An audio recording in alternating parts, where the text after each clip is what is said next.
Welcome to Western Wisconsin Journal. I'm Bobby Pominville and I'm your reporter on the arts.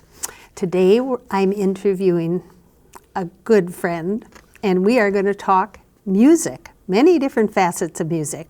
So I want to welcome Carol J. Dahle to the show today. Thank you very much. It's a pleasure to be here. I'm delighted to have you again. It's been a long time. Now, Carol is a retired music educator, a choir director, a vocalist, and an accompanist. And I think it's going to be really interesting to talk about what she's doing in retirement and actually tap into some of her knowledge on music. So let's start with your educational background and how you came to the Hudson School District, where you and I were colleagues for many years. Absolutely, absolutely. Well, I began piano lessons at age 5, and singing and playing the piano with my mom and 2 sisters was just kind of the norm around our house. Dad, not so much, but he did appreciate our efforts. Well, after high school graduation in St. Cloud, Minnesota, I went to St. Cloud State University for a year, and I started my degree in music. I didn't know which direction I was going to go, but I knew it had to have music in it. My voice teacher and his wife were from Louisiana, and he was offered a position back down in Louisiana, and they told him, the university did, they told him that he could offer freshmen and sophomores incoming out-of-state tuition waivers. And he asked if any of his students were interested. And I just thought, well, it sounds interesting. So my parents and I, talked with my voice teacher. We checked out the college, and so we didn't go down there, though.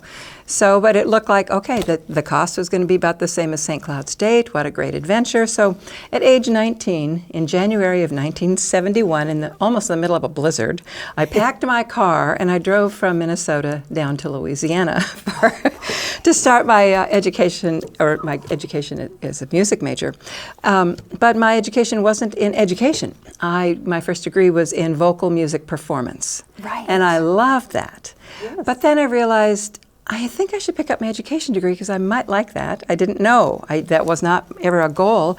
But I'd finished college down there and came back up to St. Cloud then to pick up my education in music, vocal music degree. Now, in between after high school and college, then in the summers, I went out to Montana and I worked in Glacier National Park.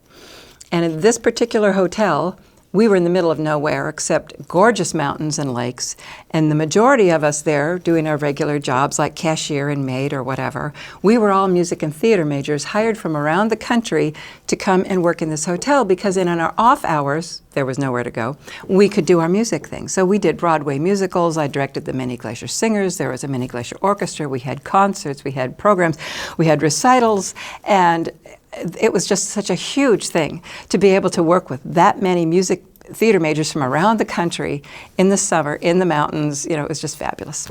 Well, eventually I realized that I needed to look for a teaching position. And as I looked through the brochures sent to me by the universities and so on, I was looking for some place that I could be closer to St. Cloud. Louisiana, I could only come home sometimes. Montana, I could never come home except at the beginning and the end of the summer. So I wanted someplace closer. And then I saw a listing for Hudson, Wisconsin. There was a junior high music teacher. And I'd never heard of Hudson, Wisconsin. But I looked at it on the map, and it was a perfect distance from St. Cloud. I could go home when I wanted to, and so on.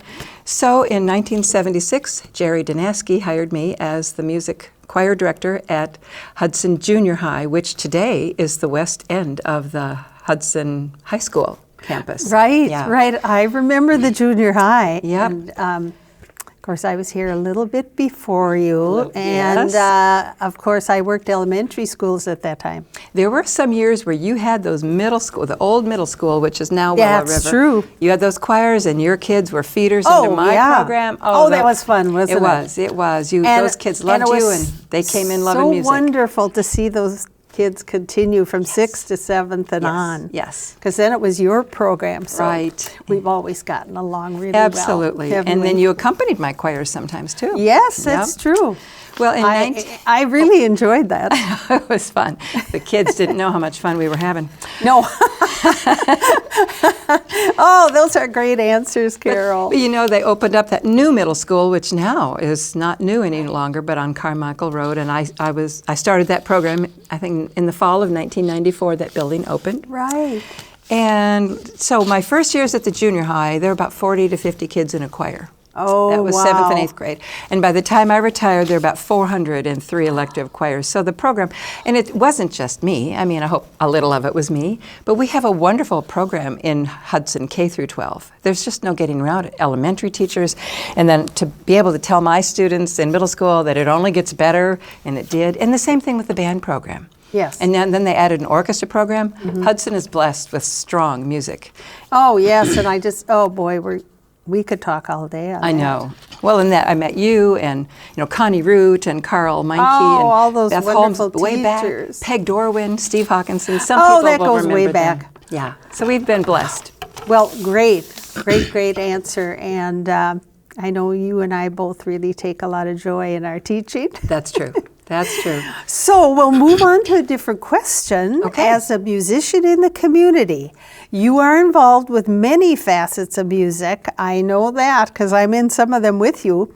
But could you tell us about your various groups? Absolutely, absolutely.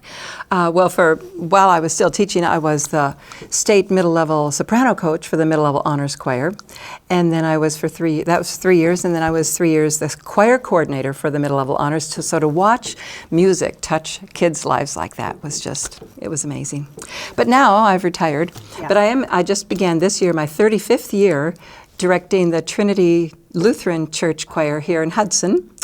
And back in the very beginnings of the Phipps Center, the first 8 years of the Phipps Center, beginning in 1983, I was the musical director for 8 years, working with June Erdman in her programs with the Children's Theater, those early years.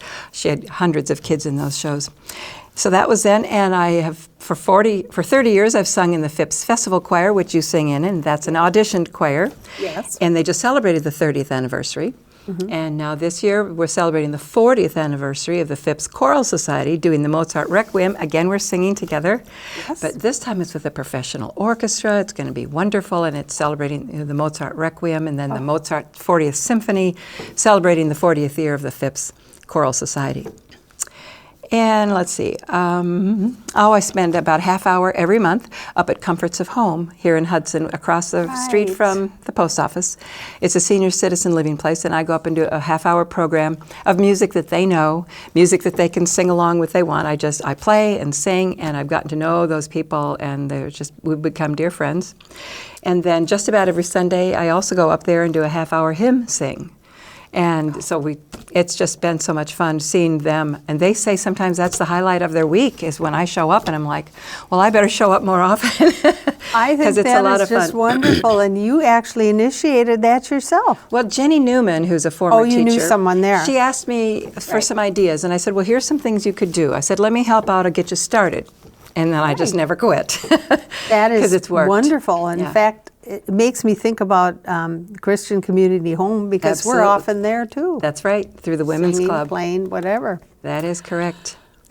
Did we get it all? Well, now that I'm retired, I can say yes to things I used to say no to. So I've accompanied some concerts Right. at Holton, and over in Minnesota, some friends of mine are over there, and I've accompanied those concerts.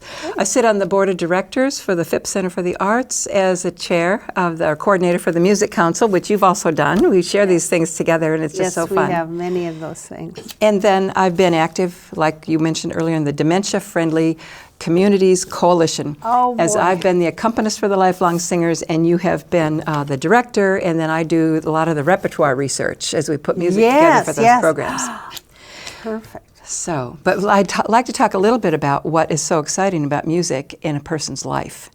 Yes, yes. And then we'll talk about how it affects senior citizens as well. Can we talk about Certainly. the Dementia Friendly Coalition Choir first? We could, although I have that Taking it out of order? a little bit. Could we save that a little bit? Oh, Because sure. we're going to do it. Go and we right have ahead. dates. Thanks. Okay. Well, as a middle school music educator, I saw firsthand the importance of music in the lives of young people. Some of them even went on to have careers in music, and you saw these same students. And they just look for more and more. Sometimes you just see the light bulb go off, and then they're off and running. Seeing the impact of music on these kids has led me to do more research on the impact of music of people in all ages, because it doesn't just start in middle school. It can start earlier. You know, we've discovered that with little kids, and we see it happening with seniors. So here's some amazing things that I've learned, and I don't have them all memorized, so I've jotted down some things. There's a wide range of significant effects that music has on the brain development of children and adolescents. Sharing musical experiences with children and teens has a positive effect on parent-child relationships. Isn't that great? That was something new to me that I've learned, and I see parents and kids connecting. Early musical training, even before the age of 7, has shown an increase in brain connectivity in the sensory motor area of the brain, and the improved condition improves emotional regulation. Kids learn more how to deal with when they get real frustrated in difficult situations, how they don't have to overcompensate. There's also a finding that even brief musical training results in an increase in blood flow to the left side of the brain, which is thought to improve language processing. I mean, that's just amazing what they find these connections with music. From infancy, children are responsive to listening to music. I know when I was pregnant with my son, it was the Brandenburg concertos all summer long. And I don't know if he likes Bach today or not, but I think he does. Anyway, the experience significantly contributes to language development. Using brain imaging techniques. So there's a way they can look at the brain in research these days. Over the past few years, they've found the conclusion that music activates every known part of the brain. And this applies to all of us, not just kids, all of us when we listen to music. Yes. There was a 3-year study done in Florida, shows that kids participating in an orchestral music instruction showed significant increases in the 5 C's. Now, I didn't know about the 5 C's. We know about everything else, but it's competence, confidence, caring, character, and connection. And they improved in all of those areas just because of music. They did a study with kids who did and with kids who didn't. And then a study at the University of Southern California shows that musical experience in childhood can actually accelerate brain development, particularly in the areas of language acquisition, reading, and math. So it isn't the academic achievement isn't the only benefit for music education, but music ignites all areas of child development and skills for school readiness, for socially getting along with other kids. It helps the body and the mind work together. For children and adults, music helps strengthen memory skills, and we're all worried about that as we get older, aren't we? Yes. So it's important because it gives the students ways to connect. Musical experience can bring back fond memories. A voice is a lifelong instrument. Some people don't even think of it as an instrument. Mm-hmm. They say, my students used to say, well, my dad or my mom says anybody can sing. And I would say, well, that's true, but not everybody can sing well. So have a seat and let's get this going here. And look, Bobby, how many times you and I have been someplace where a student will remember us, or we'll have some things on Facebook and they'll make comments and they remember our music classes, they remember singing, they remember how it just touched their lives, and it just makes a difference. We gave them their first chance to learn about singing and how it could be such an important part. So let's see, the basics that they learned as young singers and the love of making music or listening to music does not leave them. That is so important. And I have a very similar attitude about music because of all the students I've had. And at one time it started in first grade, and then when kindergarten was added, that was really a learning experience because they weren't the most disciplined, but all I had to do was pick up a drum and beat it, and I had the attention of every child. Right. It's just inherent. I mean, it was just a learning experience for me, but yet I grew to love those classes. I'm sure. Because they're so open to learning. They are. And if that's so important, you'd think that there would be more education of different musical things for children. I mean, I know I've heard of kinder keyboard and all that. Right. But I think then it's really important almost since birth. It is. Well, and I've read about how, at babies, they're listening to music. They move to the music. They hear it. They start connecting even though there are no words. Yeah. The movie Fantasia, it's all classical music. It's Mickey Mouse, but there are no words. Yeah. That is such a good video for little kids. Piece for children. It makes the kids think without anybody putting words in their mind. They see pictures, they hear music. That is excellent. Yeah. So, Well, now I'm just really excited to talk with you about this next subject Yes. because you and I collaborate on the Dementia Friendly Coalition Choir. Correct. Which was formed about 3 years ago. In fact, you are the accompanist and I'm the director. I wondered if we could talk about that a little bit. So could you tell us about that group and what you and I have experienced kind of and why you are involved? what we have experienced is that it's not difficult to do. Right.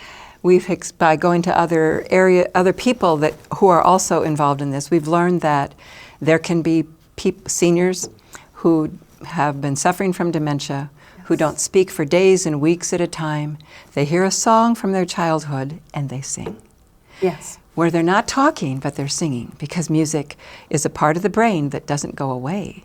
And I learned from the Mayo Clinic, I was doing some research on that today, Yes. and music for seniors, and there's specifically studies they had done with seniors, can help relieve stress. And they don't have to perform the music, they can. Right. They can just listen to it, but relieving stress and anxiety, depression. It can benefit caregivers, people who take care of those who have dementia. And the Dementia Coalition is to help family members, help those who are suffering from dementia, give them a better quality of life. And music is a huge part of that. One of the things I learned was that the disease of dementia does not take away music. The music is stored in the back of the brain, but there's something about music that dementia does not take away. It might take away many other things. Yes. But music, for most people who are suffering from dementia, the music is still a part of their life. Oh, I think so it's to so tap important. into that is crucial. I agree. I Yeah, agree. and And that's you why and we I do have both had an experience where someone came into our rehearsal or our concert and they had a caregiver and they did not speak. They really didn't even look engaged at all Right. until we got to one certain piece of music. And I remember Home on the Range. Yeah. And then that man started to sing. And I remember his daughter had tears running down her face because there was a connection there. Yes. And those types of experiences are really rare until I got to this group. And you see how it's not exaggerated. No. It's such a part of, Not at all. to give them some more meaning back to their lives that are slowly going. Exactly. At Johns Hopkins University, they had a study done, and they started out in sharing this study. They said music can be considered medicine for your mind. And I had never looked at it like that. That's interesting. But sharing what we've experienced ourselves, that's Right. exactly true. There are many health benefits from improved memory, stress relief, motivation. This one doctor said, if you keep your brain engaged throughout the aging process, listening to or playing music is a great tool. It provides a total brain workout. Well, and how easy is it to find music? And that's our goal, is finding music that will reach people. Exactly. From their decades, from their youth, from their backgrounds.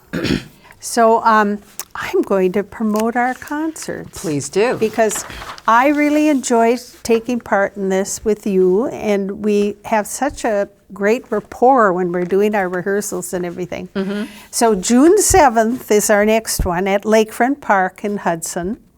We always have a few rehearsals before, but we don't really require them. I Right. mean, if they wanted to just come and sing, we'd Some love people it. do. They just show up because we have the music for them. They That's already right. know the songs. That's right. There's the words. They just say, so it can go either way. So that's about the third year for that one, because that's really where we started That is our correct. program, was at Lakefront. But then this year we decided to add a Veterans Day concert in New Richmond at the Legion. And I truly have to say I was a little nervous about how many we were going to get in the choir. Well, you fixed that. And how many we were going to get in an audience. So tell me what you did to help with the choir, because we didn't have as many as June. We didn't know if we'd have as many. We I was wanted worried. It was well, I talked to my church choir. Yeah. And I said, the name of this choir is Lifelong Singers. And That's all of them are, and certainly since I've been working with many of those people have been in the choir for 35 years, we certainly have new members and so on. But I just invited them to join us. We need their support. They didn't have to come to every rehearsal. A couple people just showed up for the actual performance. I gave them. I held one rehearsal after my regular church rehearsal, which was very commendable. And then they knew what was going on, and then they could show up. In fact, then we got the Trinity bus, and anybody from Trinity who wanted to join us on that. We had some non-singers that hopped on the bus with us, So then we went to New Richmond and we did patriotic music for the Veterans Day program, and we can do it again this year. And it was so beautiful because that was such a great activity to do, and there were so many people involved, and then we had a great audience. Right. But again, it was that touching the heart thing where the veterans had a chance to enjoy the music. Absolutely. And tell about the medley, will you? Well, it was a medley of 5 songs, and it was of the armed forces songs, from the Army song, the Navy song, the Marine hymn, the Coast Guard. What am I missing? I'm sorry. Navy? Did I? Okay. Did you say that? I hope I did. That's what my dad was in.